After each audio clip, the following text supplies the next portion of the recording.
Olá, Joana. Olá, boa tarde, bem-vindos. Olá, Jacinta. A Jacinta é a nossa convidada de hoje. Tudo bem? Olá, boa tarde, tudo bem? Obrigada pelo convite. Ora, é essa. Obrigada a nós por estares aqui. Antes de mais, e começando, hoje é mais um Ecos de Sofia. Como sabem, estamos num ciclo sobre ciência e filosofia. Estamos a tentar perceber em que modo estes dois mundos se ligam e vamos fazê-lo, aliás, através dos reinos da natureza. Então começamos hoje com o reino mineral e para isso convidamos a Jacinta, que tem formação na área da geologia e vai então hoje levar-nos um bocadinho nessa viagem por aquilo que nos podem ensinar os minerais. Já sabem, se quiserem durante a emissão, podem fazer perguntas na página da Rádio Movimento, nós estaremos aqui para responder e com todo o gosto. Jacinta, começando, claro que o ideal é sempre percebermos um bocadinho qual é o enquadramento histórico. Já percebemos que fizeste uma formação em Geologia. A minha pergunta nesse sentido é: o que é que te fascinou nesse mundo? O que é que te fez ingressar nessa aventura daquilo que aparentemente são apenas, não só as pedras, mas também o que é que te levou um bocadinho a entrar no mundo daquilo que é o mundo da nossa terra? Obrigada pela pergunta. É uma pergunta interessante. Eu às vezes ainda fico a tentar perceber porque é que eu enverdei por este mundo. Porque nós, desde tenra idade, somos ensinados que o reino mineral é um reino desprovido de vida. E há muito essa designação, não é? Que o reino mineral é algo que não tem vida, que os minerais não têm vida, ou que existe falta de inteligência, ou que é desprovido de movimento. E isso foi algo que eu comecei a observar que efetivamente não acontecia. E o que me fascinou a primeira vez no mundo da geologia foi quando eu ingressei no curso de geologia, não foi uma das minhas opções, foi a minha última opção, que depois tornou-se a minha primeira opção. Foi incrível. Maravilhoso. E eu recordo perfeitamente que estávamos numa aula com um professor que ainda hoje é uma referência para mim, que ele adora a geologia, é um amante de geologia, e foi nós observarmos minerais ao microscópio. E eu achava que só víamos organismos, não é? Seres vivos ao microscópio. Agora vamos ver matéria morta ao microscópio. Aquilo não fazia sentido. E aquilo despertou em mim, uau, coisa fantástica, começar a ver as formas dos minerais, as cores, aquilo foi um mundo incrível. E depois foi perceber todo o enquadramento que gera o nosso planeta, não é? E vê-lo pela parte da geologia, integrar todas as áreas da geologia, aquilo foi uma descoberta enorme. E deixou-me ficar, comecei a cultivar este amor e realmente tem sido um crescendo. E tem sido um crescendo, principalmente, acho que nesta fase, que com a maturidade nos tornamos mais conscientes sobre as coisas que estão à nossa volta, o que é uma graça, mas ainda mais essa consciência eu tenho ganho através da filosofia, o que é incrível. Pegando nisso, assim de uma forma mais genérica, que depois podemos obviamente entrar por algo mais específico, se nos quiseres dar alguns exemplos, mas de que forma é que tu consegues interligar o mundo da geologia, que é um mundo sem dúvida fantástico, é um mundo que, como tu estavas a dizer, aparentemente morto, mas que nós vemos a vida a acontecer e até a ser criada de alguma forma, mesmo que primeiro traga morte, não é? Nós sabemos que efetivamente traz vida posteriormente. Uhum. Que ligação é que tu nos consegues assim trazer assim, a primeira coisa que te venha assim à cabeça em relação à geologia, a relação entre a geologia e a filosofia? Eu acho que nós somos muito ensinados a olhar para o mundo e olhar para as coisas projetando, ou seja, vendo só fora. E nós na geologia somos habituados a observar as rochas, a observar os minerais, o que é que eles nos indicam, que informação é que eles nos dão. E é engraçado que nós, e por exemplo os geólogos fazem muito, os que estiverem nessa área, quando se faz prospecção de um determinado tipo de depósito, tem que se fazer uma espécie de mapeamento do território. E é engraçado, porque é que nós conseguimos facilmente fazer um mapeamento do que está fora e não conseguimos fazer um mapeamento do que está dentro. E foi essa analogia que eu comecei a fazer até comigo mesma. Então, se eu consigo fazer um mapeamento do que está fora, observar o que está fora, como é que estão as rochas, como é que estão os depósitos, como é que eu não consigo fazer um mapeamento interior? Porque é que eu também não faço essa inversão dessa observação, em vez de ser sempre projetada, sempre para fora, porque é que ela também não vem para dentro? De que forma é que eu me posso mapear?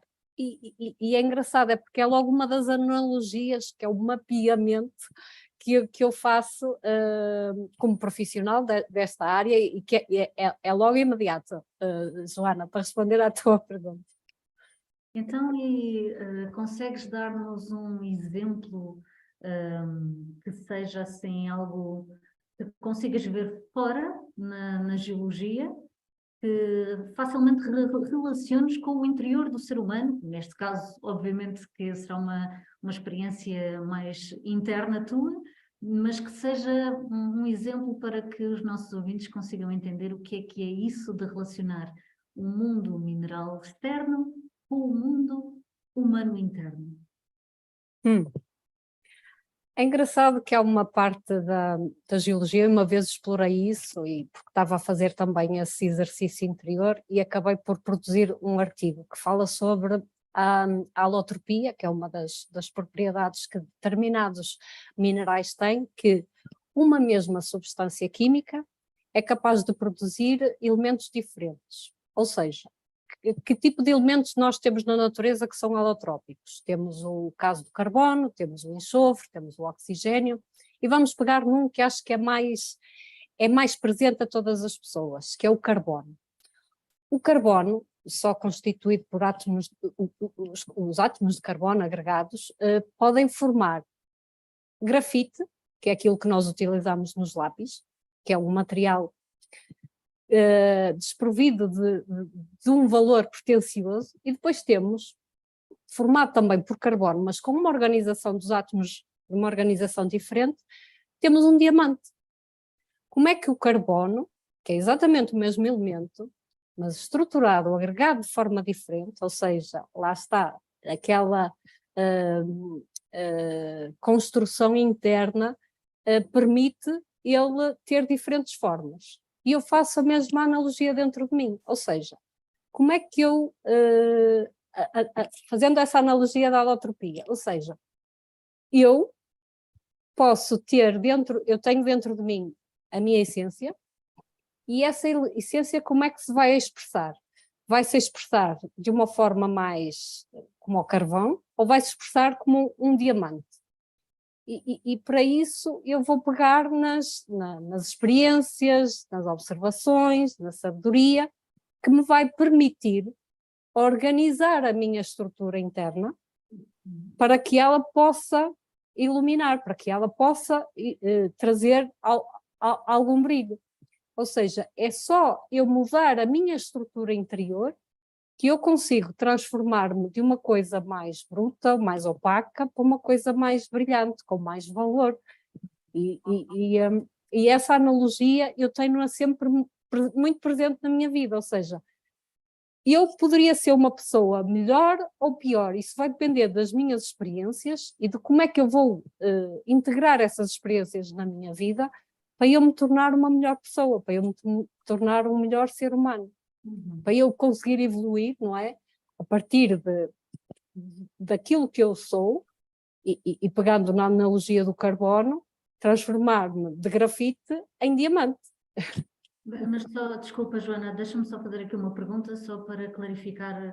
Consegues explicar a diferença química entre o grafite e o diamante? Tem a ver com, falaste em organização, mas isso significa o quê? Que o diamante é organizado e Sim, haver... tu tens, é a posição dos átomos de carbono, é a capacidade das ligações covalentes que eles têm de estabelecer entre si.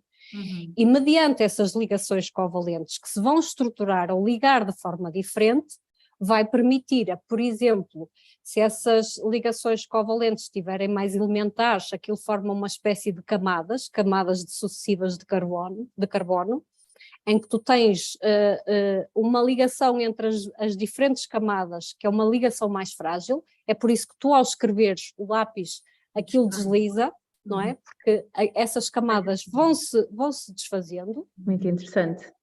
Mas depois tens, na estrutura do diamante, todas essas ligações covalentes são mais complexas, são mais fortes, são mais equilibradas e permitem uma harmonia, uma integração muito mais resistente, porque o diamante é o mineral mais duro que existe, e só porque essa organização, essas ligações covalentes entre os átomos de carbono, permitiu a que essas ligações fossem mais coesas e assim formar um mineral diferente.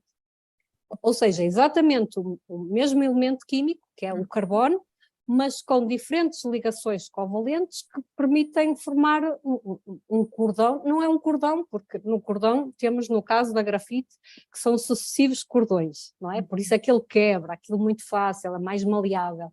E no caso do diamante, essas ligações são muito mais complexas, muito mais integradas e ele fica muito mais duro. Não sei se consegui explicar. Às vezes para nós isto é fácil, mas transmitir é diferente. Não, acho que sim, acho que sim. Bem, eu vou-te aqui assumir que eu também gosto imenso de geologia e, portanto, estarmos aqui a conseguir falar sobre geologia de uma forma até menos académica do que aquilo que poderíamos estar a falar e ressignificar aquilo que é a ciência e a geologia, no fundo, não é? Que é esse o tema hoje. É muito interessante nós pensarmos nesta questão do equilíbrio e na questão da harmonia dos diferentes compostos, não é? E estamos a falar de íons, átomos, moléculas que se relacionam umas com as outras e que vão gerar substâncias diferentes, tal como estavas agora a dar um exemplo. Como é que para ti, estando aqui a pensar também no diamante, não é? Mas qual o mineral à parte do diamante, até porque o diamante pouco é possível ser riscado, não é? É aquele que na escala daquilo que eu me lembro da escola é aquele que risca tudo, não é? Exatamente, Ou praticamente tudo, não é? Como é que realmente nós podemos observar na natureza, no reino mineral, através de outros minerais, não apenas o diamante, de forma a conseguirmos ver caminho, ou seja, passo a passo conseguimos aprender com o reino mineral, não é? E o reino mineral é tão vasto que imagino que a ti não te faltem exemplos nesse sentido. Eu, por exemplo, eu vejo um caminho, nós temos determinados tipos de rochas e classificamos as rochas em três grandes classes, digamos assim, mas as rochas ígneas, as metamórficas, as sedimentares. Vamos pegar neste exemplo simplificado que é, temos uma rocha que inicialmente ela forma-se através do magma, e depois ela surge à superfície, vai-se desgastando, vai-se decompondo e vai originando outras rochas, ou por deposição, ela vai-se alterando, por deposição vai originar as rochas sedimentares, ou então quando há determinados contextos geológicos, elas podem sofrer pressão, temperatura, e isso também vai influenciar, e temos as rochas metamórficas. É perceber que na natureza há todo um equilíbrio, e daí dizer que, e afirmar categoricamente que não pode ser considerado um reino morto, não é? Porque temos toda esta evolução a acontecer. Ou seja, há dinamismo, há aqui um movimento, há dinâmica, e nós vemos isso de uma montanha onde vemos uns blocos que eles vão se desagregando, vão libertando umas areias, vão formando um solo, aquilo compacta, vai sedimentar, e nós podemos começar a fazer essa observação e fazer depois uma série de paralelismos dentro de nós. E a geologia, e acredito que também todas as outras áreas, permitem isto. Mas é importante nós sabermos, acima de tudo, sabermos observar, sabermos interpretar e depois trazer também essa observação para nós, porque a natureza comunica connosco e há toda uma série de simbolismos na natureza que nós podemos trazer e aprender com eles. E dessa forma nós conseguiríamos entender com mais facilidade que isto está tudo interligado e que nós afinal não estamos assim tão desfasados do reino mineral quanto aparentemente poderíamos considerar. E que esse reino mineral não é há um termo na escola que eu agora estou-me a esquecer, inanimado, não é? Que é um ser inanimado, é um ser sem vida, aquilo é quase como se fosse uma monotonia, não é? E não é verdade, nós vemos uma série de ciclos a acontecer e a geologia nas mais diversas áreas explica isso. Isto nós começámos precisamente a explicar que esta nossa entrevista, esta nossa conversa, como queiramos chamar, está dentro de um ciclo que nós estamos a fazer, ao qual chamamos Filosofia Natural. E na semana passada tivemos um convidado a falar-nos disso mesmo e que tu acabaste por expressar de outra forma, que é como é possível ler na natureza. Ou seja, como é se o ser humano estiver realmente atento e aberto, consegue observar a natureza e aprender dela. Aprender num sentido de própria evolução, ou seja, porque essa ideia de que as pedras são paradas, amorfas, não têm inanimadas, também nos fazem a nós aprender muita coisa. E a minha pergunta é mesmo um bocadinho nesse sentido, que é, já que estamos a falar de filosofia e de ciência, que tipo de virtudes é que nós conseguimos apreender das rochas? Oh, Sara, tu importavas-te que eu fizesse só uma pergunta? Não. Primeiro, porque surgiu-me aqui e acho que ia na perfeição daquilo que estávamos a falar há pouco. Se te esqueceres, Jacinta, nós voltamos-te a recordar desta pergunta. Tem a ver com o ritmo, porque tu estavas a falar de movimento e veio-me à cabeça precisamente o ritmo. Como é que tu consegues perceber o ritmo e como é que podemos comparar, de alguma forma, com aquilo que é o caminho da humanidade ou de cada um de nós? Eu sei que, pronto, que surge assim, mas foi do movimento.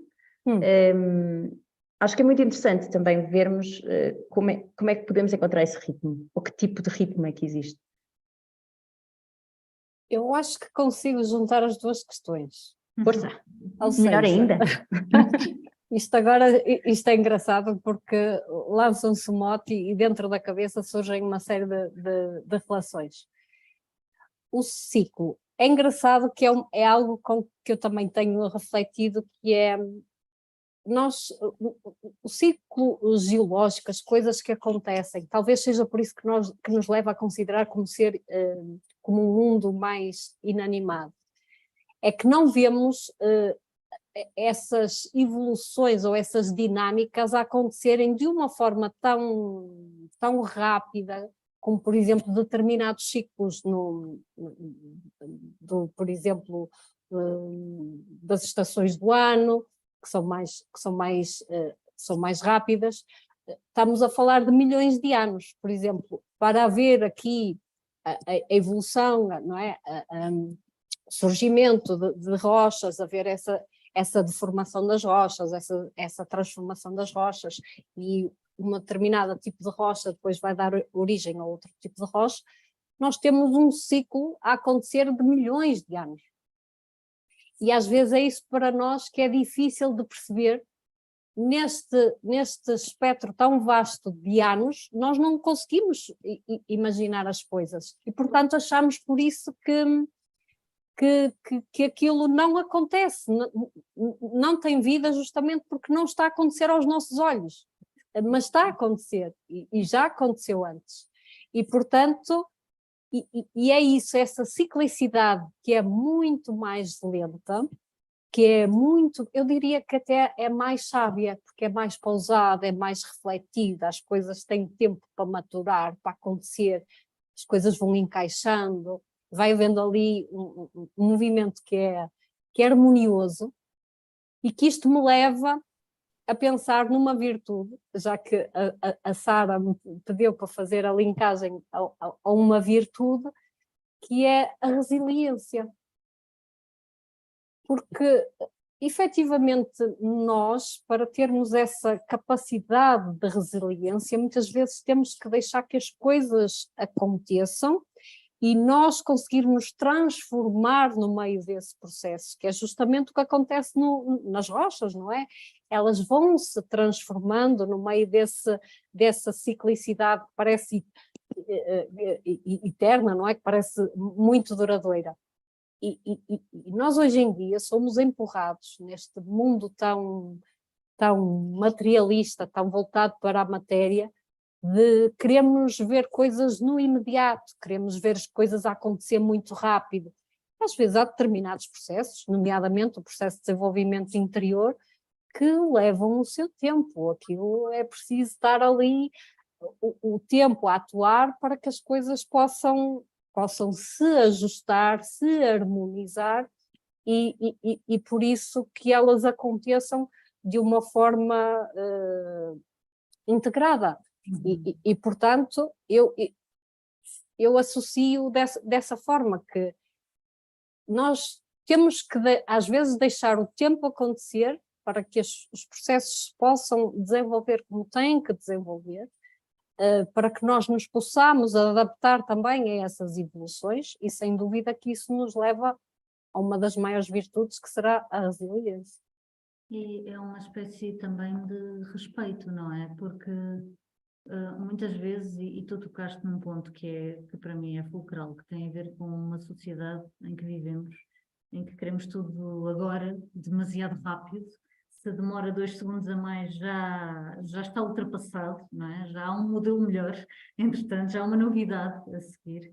E nós estamos a perder um bocadinho de respeito pelo tempo. E talvez aquilo que nos ensina a geologia é esse respeito. É assim, eu vou fazer uma pergunta de quem é completamente leigo neste tipo de assuntos. Espero que me consigas responder só para ter alguma ideia, mas tipo, sei lá, uma montanha do tamanho da nossa Serra da Estrela, ou uma serra no caso, que é uma serra, quanto tempo é que demora a ser formada? Isso são milhões de anos, Milhões. e são milhões de anos, são coisas que nós, à nossa escala, isto é impensável. É por isso que nós nos dissociamos facilmente deste tipo da natureza, ou destes fenómenos da natureza, porque não conseguimos conceber o que é que sejam milhões de anos. E portanto, nisso das datações, é possível fazer as datações das rochas, perceber a sua idade, perceber como é que há toda uma dinâmica, e isto volta um bocadinho atrás do que nós estávamos a falar, como é que nós conseguimos perceber que o planeta Terra, como é que ele é dinâmico, não é? Temos a teoria das placas tectónicas, que houve... Há determinados elementos paleontológicos, geológicos, etc., que nos conseguem explicar como é que houve esse dinamismo quando estamos a falar de abrirem-se novos oceanos ou fecharem-se oceanos, criarem-se novas cadeias montanhosas. Isso tudo faz parte dessa dinâmica da Terra. Portanto, a Terra é um organismo completamente vivo, porque ela está constantemente a ajustar-se, está a mover-se. E é engraçado que, relativamente a isso, depois nós podemos fazer uma série de paralelismos e portanto,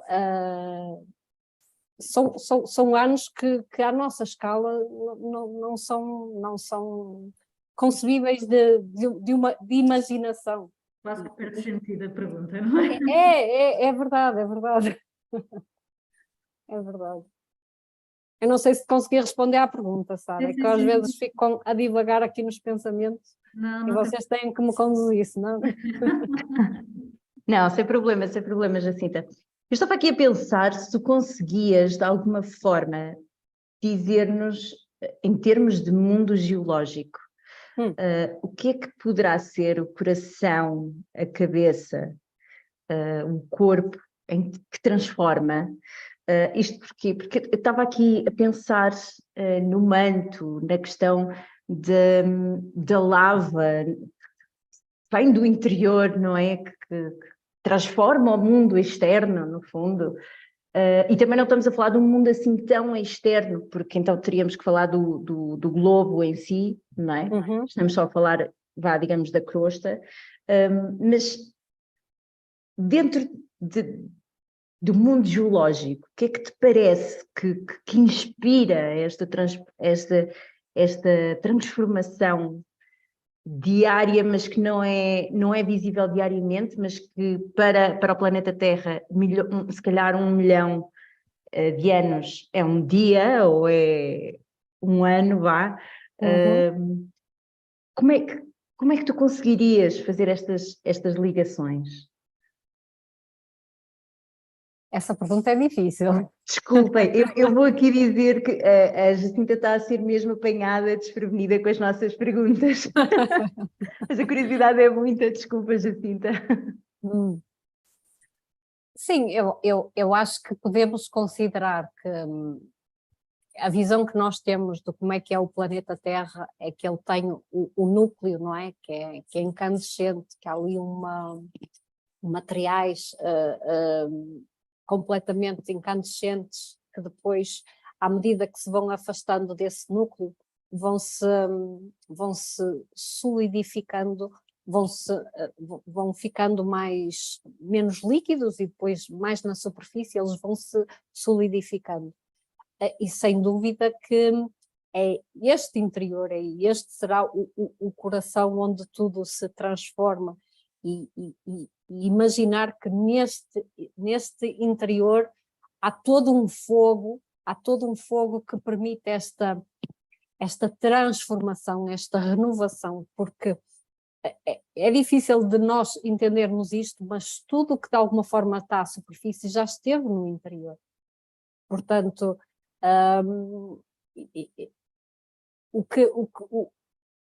a própria a teoria das placas tectónicas explica isso.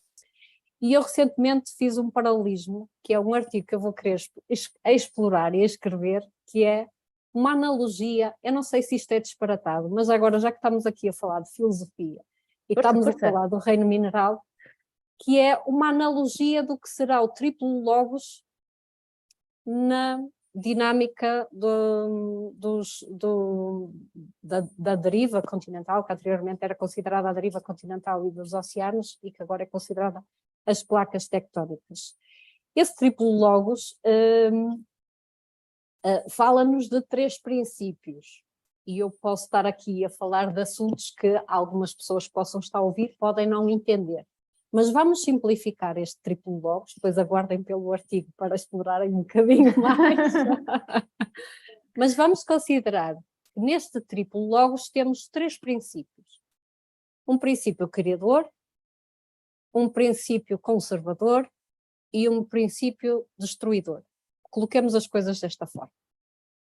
E nós vemos isso acontecer no planeta, ou seja, temos, no princípio criador, temos os limites divergentes de placas, em que nós temos duas placas tectónicas que se estão a separar, e quando elas estão a separar, elas estão a criar mais matéria. Então é como se os continentes estivessem a expandir. Então temos neste princípio criador, temos os limites divergentes das placas tectónicas. E nós sabemos que no Oceano Atlântico irá crescer por isso, porque o Oceano Atlântico está sobre a placa americana e a placa euroasiática, e elas estão a separar-se. Nós temos no meio um rift, que é uma zona onde há justamente um afastamento das placas, portanto está-se a criar mais rocha, está a haver um afastamento, portanto o oceano também vai alargar. Portanto, estamos a ficar com mais mar, é o que Estamos estás a ficar dizer. com mais mar. Uau! Em contraponto, depois vamos ter que em algum lado ficar com menos mar, certo? Claro, claro.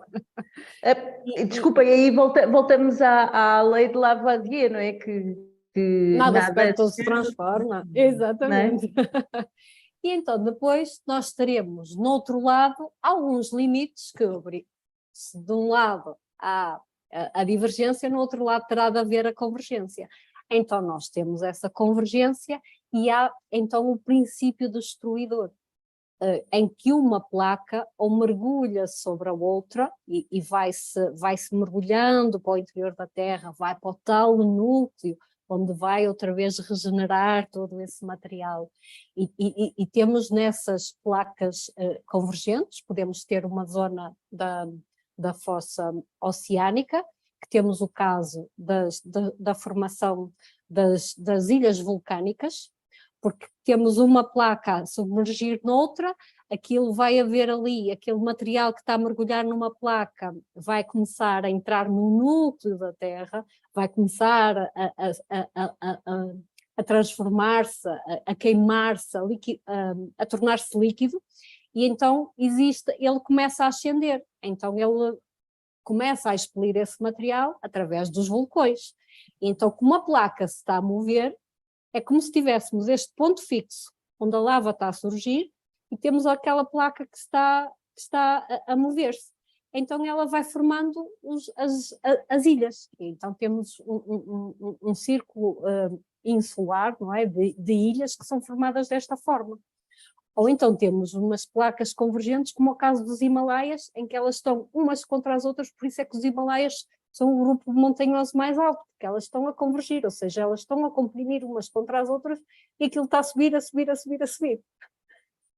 E depois temos no meio disto o princípio conservador. E temos a falha de Santo André, na Califórnia, em que temos duas placas que estão a deslizar uma sobre a outra. Elas não estão a divergir, não estão a convergir, simplesmente estão em movimentos opostos. Respeitam-se. Focam-se, exato,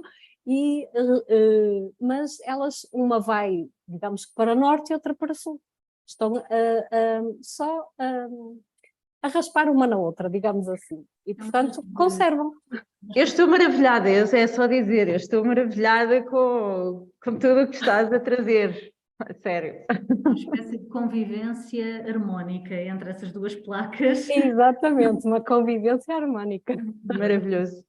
Uma coisa muito interessante que estás a dizer e que me está a fazer pensar de forma mais filosófica é que tudo o que está dentro vem para fora e tudo o que está fora também vem para dentro. É verdade.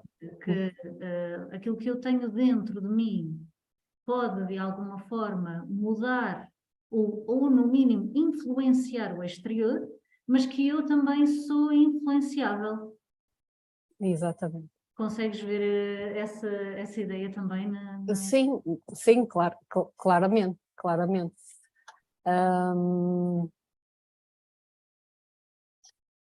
Eu agora estava um bocado perdida em pensamentos, mas nós podemos fazer esta analogia em muitas áreas do reino mineral.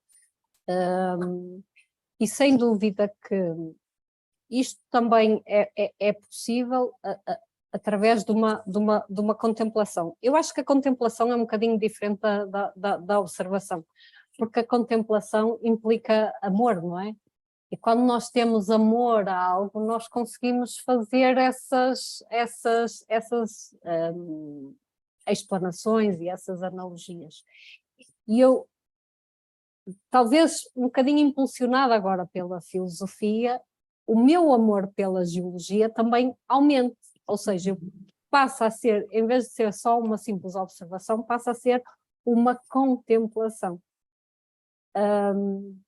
Por exemplo, isso que estavas a falar, Sara, de efetivamente nós conseguimos colocar fora no mundo determinadas características que nós temos no nosso interior, que isso acontece nas placas tectónicas, não é? Que estávamos a explicar, e acontece na formação das rochas. Depois também temos como é que o que está fora nos pode afetar, ou nos pode alterar. E, por exemplo, a natureza é muito sábia nisso, porque nós temos rochas que estão expostas ao ar, não é? E então começa a haver um processo de meteorização. E o processo de meteorização acaba por ser um processo de degradação, não é? Dessa rocha. E é engraçado perceber, mesmo na própria natureza, como há zonas em que são erodidas mais rapidamente que outras. E isso tem a ver com a força daqueles agregados minerais, ou seja, do que é que eu tenho dentro que me permite resistir a essa meteorização. Ou seja, então eu não vou deixar que o que está fora me afete tanto. É por isso que nós vemos numa cadeia montanhosa, temos blocos graníticos em que eles se preservam, porque há ali um núcleo duro, há ali algo que está dentro que não deixa que seja afetado pelo que está fora, enquanto que numa outra zona ao lado, aquilo deixou-se afetar, então entrou, meteorizou, alterou, transformou. Bem, maravilhoso. As ligações que nós podemos fazer para a nossa própria vida com os exemplos que estás a dar é extraordinário. Eu estava aqui a pensar que surgem, não é, notícias de que o próprio campo eletromagnético da Terra está a alterar-se, seja porque haja alterações no núcleo, seja no manto, não, eu não percebo nada disso, não, pronto. Mas a minha questão prendia-se com o facto de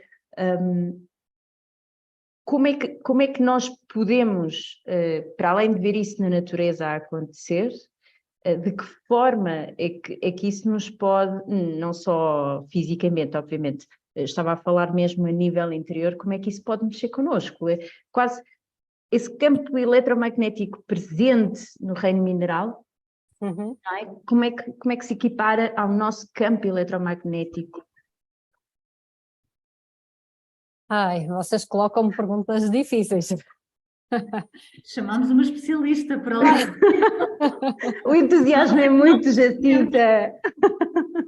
Bem, efetivamente, se nós considerarmos que toda a matéria é energia, não é?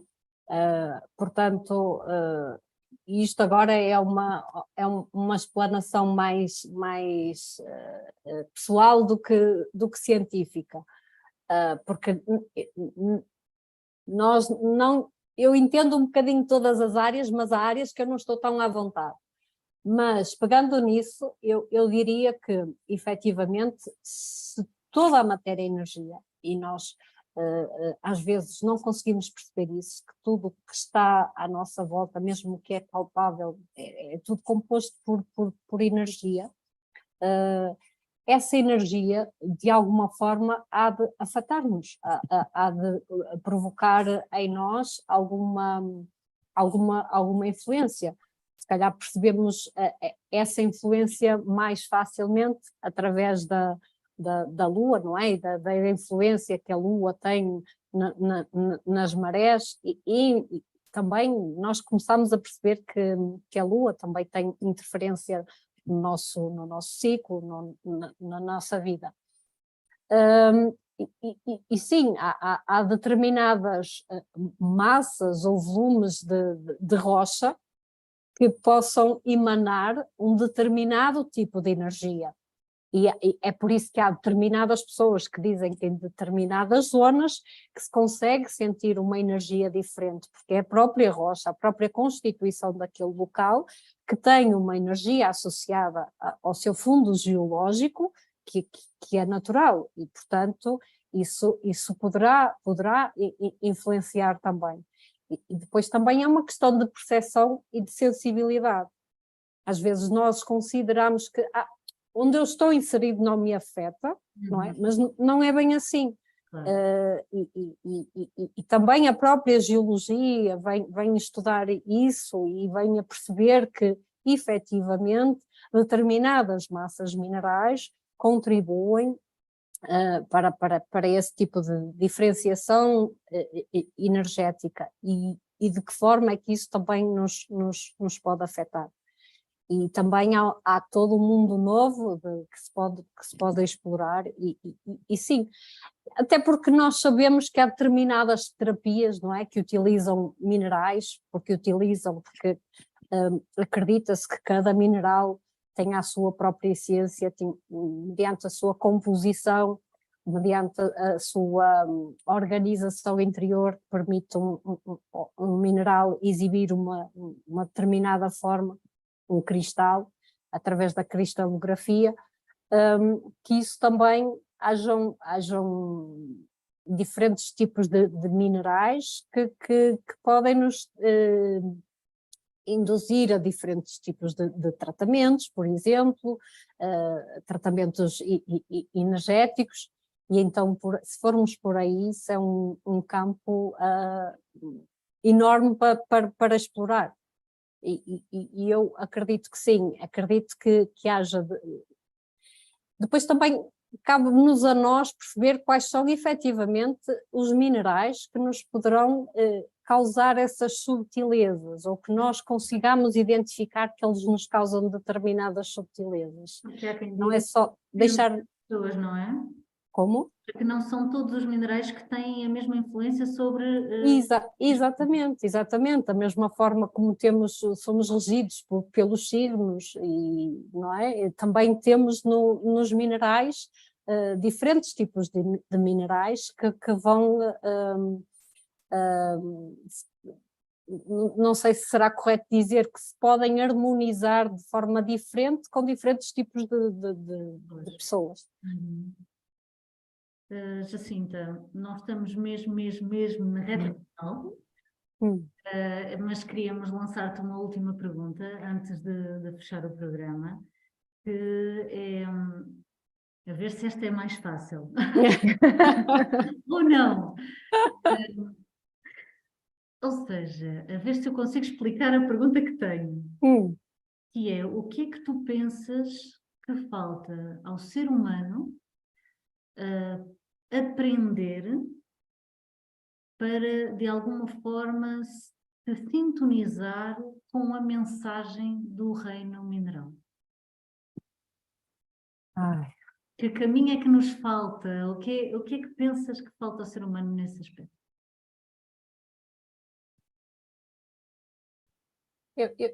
Eu acho que nos falta talvez ter muito presente o princípio da união. Se nós pensarmos, porque às vezes pensamos muito individualmente, não é? E pensar individualmente é bom em determinado sentido, mas isso faz-nos separar dos outros, faz-nos separar da sociedade, faz-nos separar da humanidade, que acho que é o mais fundamental. É essa unificação, porque a natureza, e nomeadamente o reino mineral, não há uma diferenciação quando nós temos rochas, minerais, ou seja, eles estão todos integrados, eles fazem todo uma massa, digamos assim, mas ao mesmo tempo nós conseguimos identificar no meio dessa massa, conseguimos identificar estes pormenores. Olha, aqui forma-se mais um tipo de depósito, aqui formam-se este tipo de cristais, mas está tudo ligado, está tudo contínuo. Nós estamos sobre um planeta que é todo um, não é? E estas coisas estão todas interligadas, não conseguimos dissociar nada. E acho que é a nós que nos falta isso, falta-nos um bocadinho pensarmos mais nessa união. Se nós pensarmos que somos uma humanidade, que estamos todos juntos, que estamos todos por algo maior e que juntos que conseguimos essa força e que juntos é que faz a diferença. Eu acho que é justamente esse exemplo que a natureza nos dá, e falando do reino mineral, o que o reino mineral se expressa é essa unicidade, não é? Está tudo integrado, não há nada separado. Nós conseguimos ver diferentes cadeias montanhosas, conseguimos ver um rio, conseguimos ver o mar, mas isto não está separado, não é? Está tudo junto. E porquê é que nós temos que nos ver separados uns dos outros? Porquê é que nós também não nos consideramos como um grande ser vivo, não é? E que fazemos parte todos de algo maior. E acho que é isso que nos falta, é nós entendermos que fazemos todos parte de algo em conjunto. Assim como na natureza tudo está em conjunto, tudo está ligado, nós também precisamos de ter mais presente isso, essa união. E se calhar se tivéssemos isso mais presente, não haveriam tantas dificuldades, haveria mais entreajuda, haveria muito mais cooperação entre as pessoas, mais fraternidade, que acho que é o que a nossa humanidade efetivamente precisa, e que possamos usar ou olhar para o reino mineral e ver como é que isto está tudo ligado, e como é que nós nos podemos ligar ainda mais, como é que nós nos podemos unificar. Acho que seria isso. Bem, esse foi um mote espetacular para terminarmos o programa de hoje. Jacinta, foi um prazer ter-te aqui connosco. Falo por mim, falo pela Sara e por toda a equipa que está por trás, e desde já também agradecemos à equipa que está por trás, que não parece, mas que está e que nos ajuda bastante. Jacinta, até uma próxima, de certeza que nos vamos voltar a encontrar aqui. Obrigada, Joana. Temos tanto para falar. Sim, é o mundo, e desculpem que por vezes uma pessoa dispersa, porque efetivamente isto há tanto para falar, há tanto para aprofundar, e a filosofia ajuda-nos neste entendimento e nesta exploração. Muito obrigada, Jacinta. Obrigada. Então, nós despedimos-nos por hoje, até daqui a 15 dias, 5 de junho, novamente às 6, para falarmos então do reino vegetal. Fiquem connosco, alguma questão, contactem-nos. Até lá. Até lá. Obrigada.